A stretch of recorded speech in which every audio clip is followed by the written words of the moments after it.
Hi guys, and welcome to part 3 of our beans grow along. This is a little bit later than I was expecting. I was expecting to do it a few days ago. We actually had a really late frost here in South Shropshire, which was a bit of a surprise because the forecast definitely didn't predict it.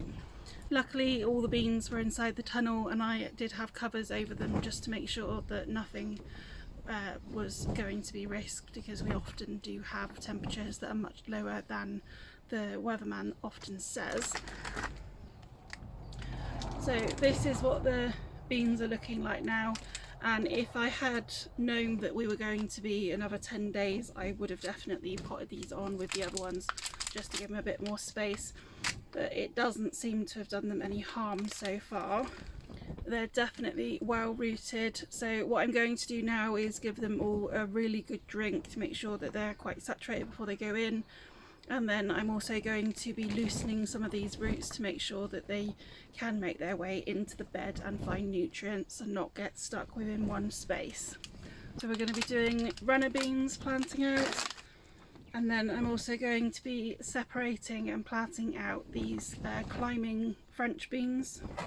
And then I've got some other runner beans that were done with soil blocks that also need planting out. And then I've also got the dwarf drying beans that are going to go in. Now my beds have been fed previously, so there is no amendments that I particularly need to do, although I am going to put a few chicken manure pellets under a couple of these in the beds that I don't feed with manure. Just to make sure that they've got enough nutrients. That bed was fed with compost but nothing more, and these are quite hungry plants, so just a couple, 2 to 3 per hole should really give them a bit of a head start.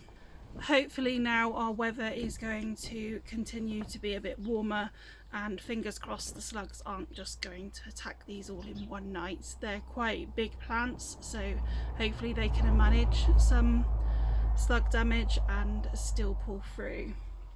If you haven't fed your bed yet, you can still add some chicken manure pellets, or you could add some bloodfish and bone, or you could just add a layer of compost or something to the top. I wouldn't be adding any manure at this point, just because it's better to add that a little bit later and give it time to work into the soil before we actually plant these directly into that area. Don't forget that we will need to support these well, so that information was in part 1. The support is different for both the tall varieties and the dwarf varieties, so make sure that you've got the correct support for the type that you're growing. I'll put the information for spacings again at the end of this video, although you may notice that I do space mine quite a bit nearer and they seem to do absolutely fine. So mine go around sort of 2.5 to 3 inches apart, and they've always done very well like that, and it gets to the point where our arches are just not far enough apart and we've got to really squeeze through and avoid all the cobwebs at a later date. Beans can often sulk for a little bit after we have planted them out, so it may be that for about 2 weeks that they just sort of do nothing and may get a little bit sad, but usually they pull through. This year with the weather it's just been really quite difficult, so hopefully they'll be okay. It may be that you will benefit from giving them a bit of a covering with a frost cloth if that's something you can do, and if you have still got any frosts then hold off planting them out. And don't forget, these are plants that we have hardened off. If you haven't hardened yours off yet, then have a look at video 2 and make sure that they are as ready as possible to go out before we do this.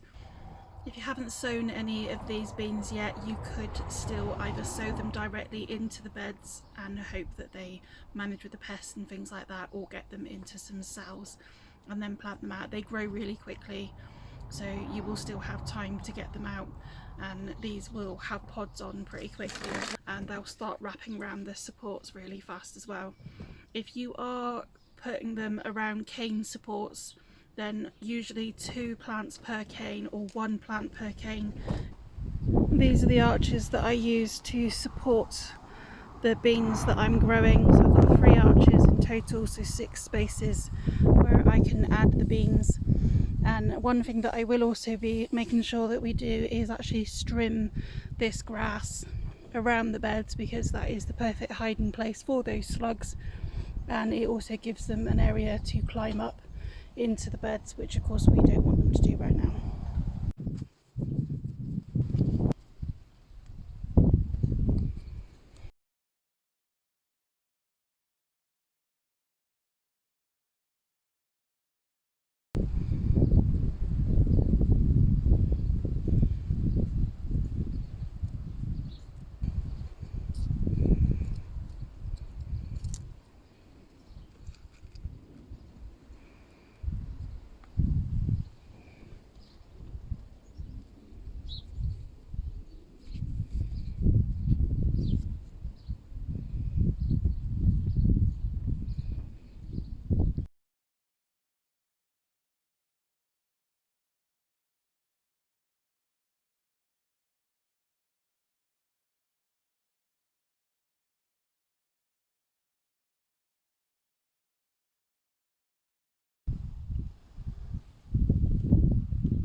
These are the dwarf beans going in here, which I will plant slightly further apart just because the bush varieties are a little bit wider and it will give them a bit more of a chance.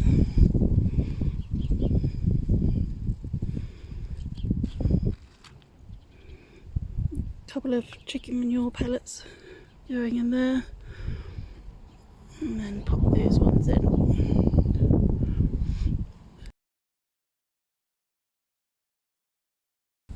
And just putting this strolch back up but not actually touching the stems.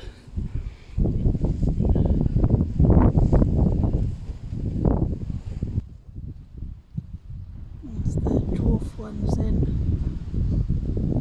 They have a spacing of about 4 inches. The climbing beans are going to go in next to the garlic, which is not far off ready, but it has got some weeds that need dealing with, so I'm just going to take those out, and then I'm also going to top up this part of the bed with a little bit of compost, as well as adding a little bit of chicken manure. So I've given it a quick weed, and I'm just going to spread a bit of chicken manure in there, and then just top the bed up. As well as feed it, I'm adding some of the same multi-purpose compost that I use to sow my seeds, just to make sure there's plenty of nutrition in this bed.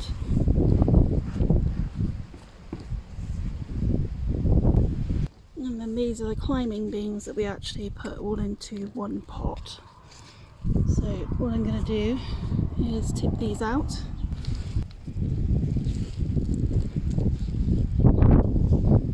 Just very gently separate them.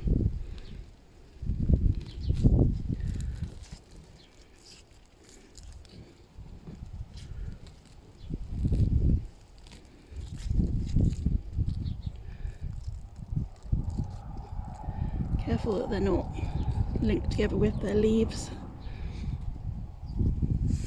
I've got a couple in here that have just sort of gone round, and they're not going to do very well, so they're just going to come out, which does mean that I've not got a huge amount to go in this bed.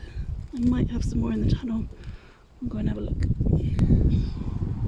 This is 2 from the ones that I'm growing to sell, so as you can see they're a little bit younger, so they might get attacked faster than these bigger ones, but I'm going to pop those in as well. They'll hopefully be okay. If not, I have got some spares to pop in. So you can see by popping them all in one pot, they have a really good root system, so hopefully they'll be nice and strong. All I'm going to do, dig a little bit of a hole.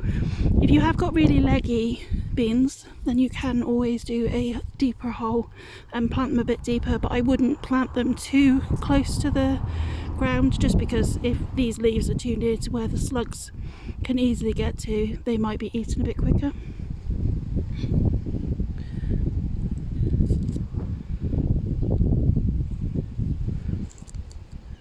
And you can see with this bed that it's got quite a lot of grass growing up around the edge, and that's really not going to be helpful. So I'm just going to pull out some of those, and we'll get the strimmer in there in the next few days. This is a raspberry that just very quickly puts out runners, so just pull those out. They're not too difficult to get up. And then just making sure that we've got a bit of a gap between the beds. We're still waiting for wood chips to go on these, and we'll make sure that we don't have any issues, or as much issues with the slugs. Usually it's enough on most years, but this year it's just been a very difficult year.